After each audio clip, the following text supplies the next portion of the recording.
Hi friends, நான் என்ன பண்ணுறேன் பார்த்துட்டே இருங்க. நெய் காய்ச்சிறேன். நான் அது கிட்டத்தட்ட ஒரு 1.5-2 மாதம் இருக்கும் இல்லையா, நான் முதல்ல காமிச்சது. இப்போ திருப்பியும் மீண்டும் இந்த நெய் நிறைய சேர்ந்து போச்சு.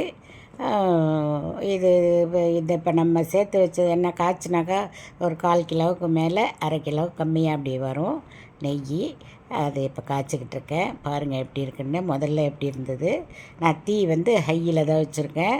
அது பாருங்கள், அப்படியே கிண்டிக்கிட்டே இருக்கணும். அது ஒரு கொஞ்சம் நின்று நம்ம அந்த இதை அதில் ஊற்றிட்டு, அந்த எடுத்து வச்சுருக்கோம்ல பாலாடை, அது அதில் ஊற்றிட்டு நம்ம கிண்டிக்கிட்டே இருக்கோம். பாருங்கள், கிண்ட கிண்ட அது எவ்வளோ சுண்டி வந்து நெய் வெளியில் தெரிய ஆரம்பிச்சிருக்கு பாருங்கள். அந்த வெள்ளை வெள்ளையாக இருக்குது பார்த்தீங்களா, அதெல்லாம் நல்லா அந்த பொன்னிறமாக வரணும். அது அப்போ வர வர வர நெய் பூரா வெளியில் கக்கிடும். எப்படி இருக்குது பாருங்கள். அந்த இது வெள்ளையாக இருக்குது பார்த்தீங்களா, அந்த வெள்ளையெல்லாம் நமக்கு கோல்டன் கலருக்கு அது வரணும். கொஞ்சம் கொஞ்சம் அப்படியே நெய் வெளியில் கக்கிட்டே வர, இந்த கோல்டன் கலருக்கு வர வர அந்த பாலாடையெல்லாம் அப்படியே முருகலாக ஆகும்போது அந்த நெய்யெல்லாம் வெளியில் வந்துடுச்சு பார்த்தீங்களா. இப்போ வந்துடுச்சு. இப்போ இது இறக்குற நேரம் வந்துடுச்சு இல்லையா. பாருங்கள் எப்படி இருக்குன்னு. கோல்டன் கலரில் அந்த வெள்ளையாக இருந்ததெல்லாம் கோல்டன் கலர் வந்துடுச்சு. இப்போ நம்ம என்ன பண்ணுறோன்னா, இதில் வந்து இது முருங்கை இலையை அதில் போட்டுடுறோம். ஓகே, முருங்கை இலையில் போட்டுட்டாக்கா நம்ம வந்து வேலை முடிஞ்ச மாதிரி அப்படியே ஒரு மாதிரி சட சடன்னு சவுண்டு வரும்.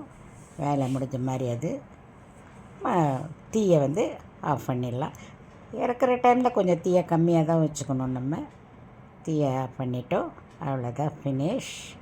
நெய் காய்ச்சி வச்சு இது இப்போ நம்ம ஆற வச்சு இப்போ வந்து ஜாடியில் வந்து நம்ம அதை ஊற்றி வச்சிடறோம். பாருங்கள், வடிகட்டி ஆற வச்சு ஜாடியில் ஊற்றியாச்சு. பாருங்கள், இவ்வளோ நெய் வந்திருக்கு பாருங்கள். ஒரு 1.5-2 மாதத்தில் பசும்பாலில் பசு நெய் அது வந்திருக்கு பாருங்கள். எவ்வளோ அழகாக இருக்குது பாருங்கள்.